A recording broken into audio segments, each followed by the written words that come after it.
Donc c'est un récit, c'est-à-dire un témoignage qui essaye de dégager un sens d'une aventure humaine, à mon avis, universelle, c'est-à-dire la mort d'une mère.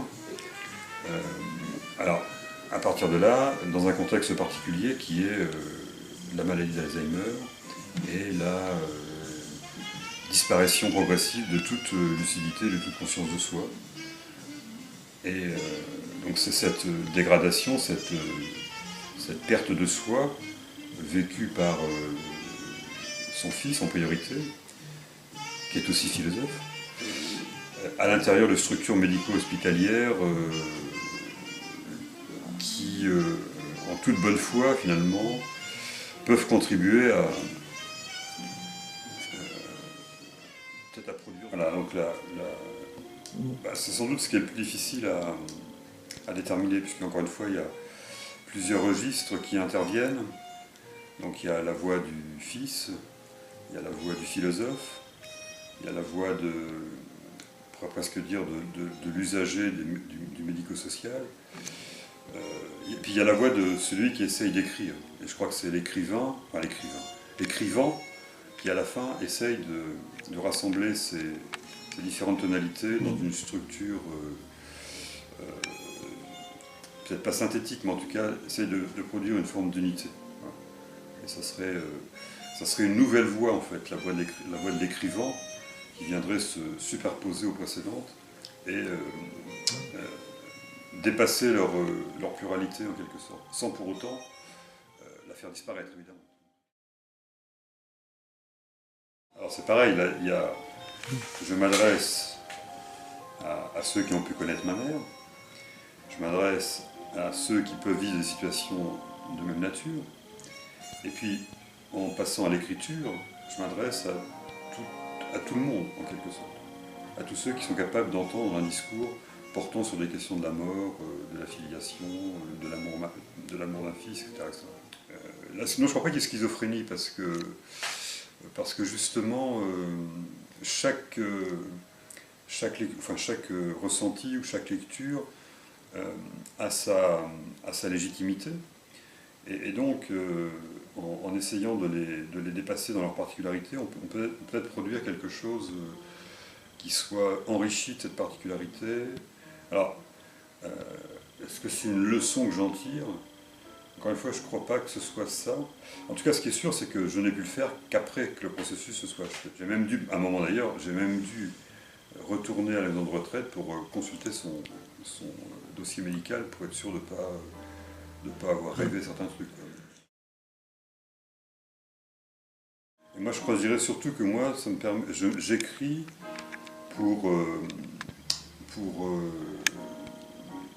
m'associer ou pour me joindre à la grande cohorte de l'écriture de ceux qui écrivent depuis qu'il y a des gens qui écrivent.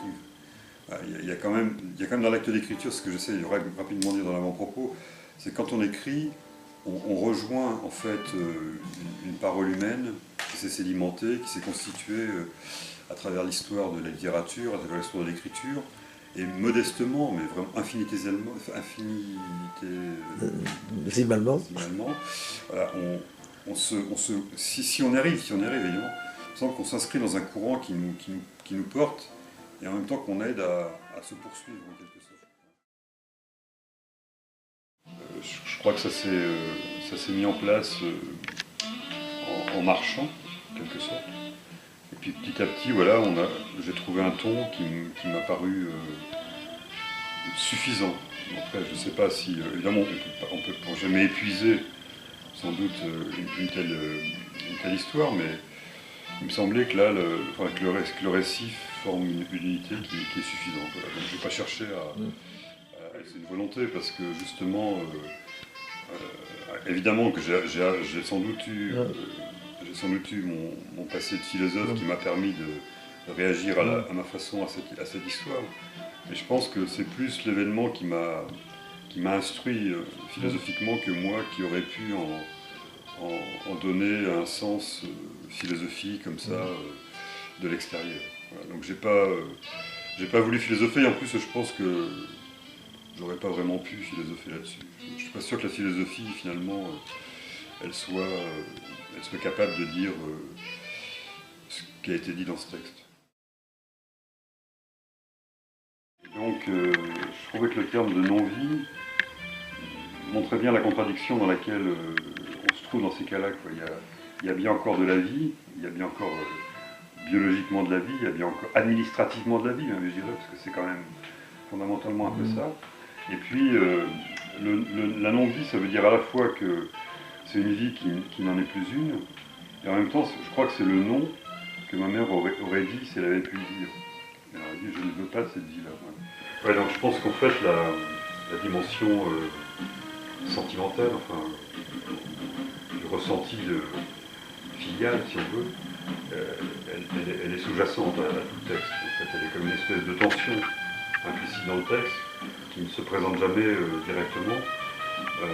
Parce que je pense, encore une fois, c'est peut-être pas dans ma nature d'étaler comme ça mes sentiments. Et puis deuxièmement, parce que je voulais pas que ça soit l'explication du livre. C'est-à-dire qu'on dise il a écrit ça parce qu'il a souffert. Et encore une fois, parce que cette espèce de... C'est une manière de pathologiser mon discours.